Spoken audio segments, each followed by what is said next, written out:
നമുക്ക് നേരിട്ട് നമ്മുടെ യുക്തി കൊണ്ട് കണ്ടെത്താൻ കഴിയാത്ത കാര്യങ്ങൾ മാത്രമേ അസ്ട്രോളജിയെ ഡിപ്പെൻഡ് ചെയ്യാവൂ. മനസ്സിൻ്റെ ഒരു ധൈര്യം അത് കുറഞ്ഞു വരത്തില്ലേ? ഇങ്ങനൊരു വലിയ കാര്യങ്ങൾ ചെയ്യാൻ കപ്പാസിറ്റി ഉണ്ട് എന്ന് തോന്നിക്കഴിയുമ്പോഴല്ലേ അതിന് പോകാൻ തോന്നും.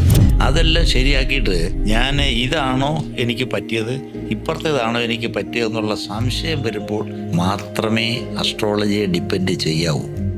അല്ല ചുമ്മാതെ കയറി ഞാൻ എന്താ ചെയ്യേണ്ടതെന്ന് ചോദിച്ചാൽ ഒരു മറുപടിയും കിട്ടത്തില്ല. നിന്റെ കഴിവനുസരിച്ച് കർമ്മണ്യെ വാധികാരസ്തു, ജോലി അങ്ങോട്ട് ചെയ്യുക, നിന്നെ കൊണ്ട് പറ്റുന്നതാണെന്ന് നിങ്ങൾ അസർട്ടൈൻ ചെയ്യുക. അതിൻ്റെ ബിഗിനിങ് തുടങ്ങിയിട്ട് പറ്റുന്നില്ലെങ്കിൽ നമുക്ക് കണ്ടെത്താം.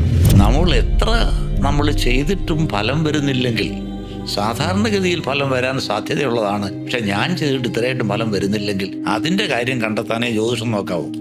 ഇല്ലെങ്കിൽ the very same purpose is defeated. അല്ലാതെ നോക്കുമ്പോഴാണ് സാറേ ഈ കുഴപ്പങ്ങളെല്ലാം വരുന്നത്.